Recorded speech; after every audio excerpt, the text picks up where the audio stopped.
విశాఖ ఉక్కు ఆంధ్రుల హక్కు. విశాఖ స్టీల్ ప్లాంట్ పరిరక్షణకై అఖిలపక్ష జేఏసీ కమిటీల ఆధ్వర్యంలో హెచ్పీసీఎల్ లేబర్ గేటు వద్ద, సి గేటు వద్ద నిరసన కార్యక్రమం నిర్వహించారు. ఈ కార్యక్రమంలో ప్రజా సంఘాల జేఏసీ చైర్మన్ మరడాన జగ్గునాయుడు, ఐఎన్టీయూసీ జిల్లా నాయకులు బి నాగభూషణం, వైఆర్టీయూసీ అధ్యక్షులు అనిల్ కుమార్, ఏఐటీయూసీ జిల్లా నాయకుడు జి రాంబాబు మాట్లాడుతూ విశాఖ స్టీల్ ప్లాంట్ సొంత గనుల కేటాయించకుండా స్టీల్ నష్టాలకు గనులు సమస్య కాదని బీజేపీ, టీడీపీ మంత్రుల కూటమి ప్రకటించడం విడ్డూరంగా ఉందన్నారు. నిర్మాణం కాని ప్లాంట్లకు సొంత గనులు కేటాయిస్తున్నారు, ప్రైవేటు స్టీల్ పరిశ్రమలను కేటాయిస్తున్నారు. విశాఖ స్టీల్ ప్లాంట్కి సొంత గనులు కేటాయించకుండా 1140 కోట్లు ప్యాకేజీ ఇచ్చాం. ప్లాంట్ లాభాల బాటలో నడిపిస్తామని మోడీ ప్రభుత్వం కుట్ర పన్నుతోందని ఆయన మండిపడ్డారు.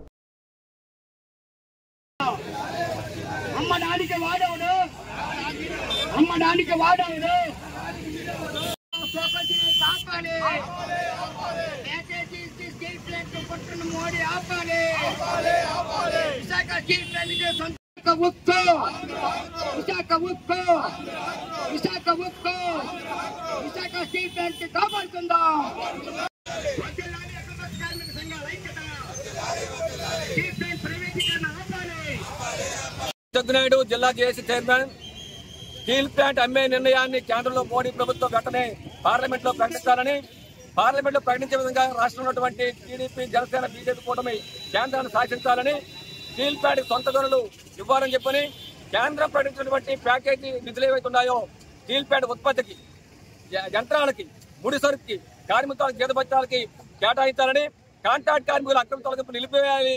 ఇప్పటికే తొలగించినటువంటి దాదాపు 1000 మంది కాంట్రాక్ట్ కార్మికుల్ని వెంటనే విధుల్లో తీసుకోవాలి.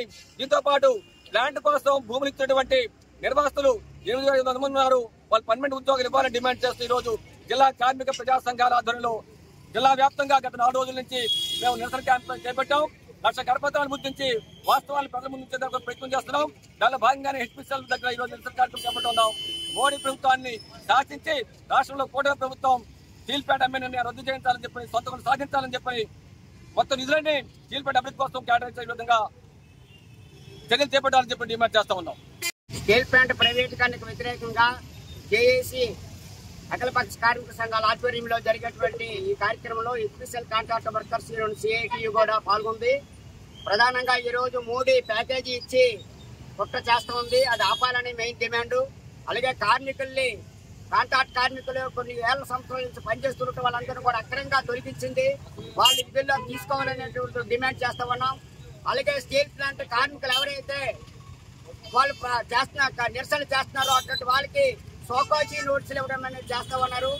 అలాగే గాజువాకలో కనీసం నిరసన తెలిపడానికి కూడా ఈ కూటమి ప్రభుత్వం ఒప్పుకోవట్లేదు. గతంలో ఈ కూటమి ప్రభుత్వంలో ఉన్నోళ్ళందరూ కూడా స్టీల్ ప్లాంట్ కి మేము అండగా ఉంటాము, స్టీల్ ప్లాంట్ కాపాడతామనేటువంటి చెప్పినటువంటి ఈ కూటమి పెద్దలు ఈ రోజు మన గాజువాకలో నిరసన తెలియజేస్తామంటే పర్మిషన్ ఇవ్వకపోవడం చాలా దుర్మార్గం. ప్రజాస్వామ్య హక్కులు కాలరాస్తున్నారు కూటమి ప్రభుత్వం. ఇప్పటికైనా స్టీల్ ప్లాంట్ ప్రైవేటీకరణ ఆపకపోతే ఇది మరో మహోత్సవంగా మారుతుంది.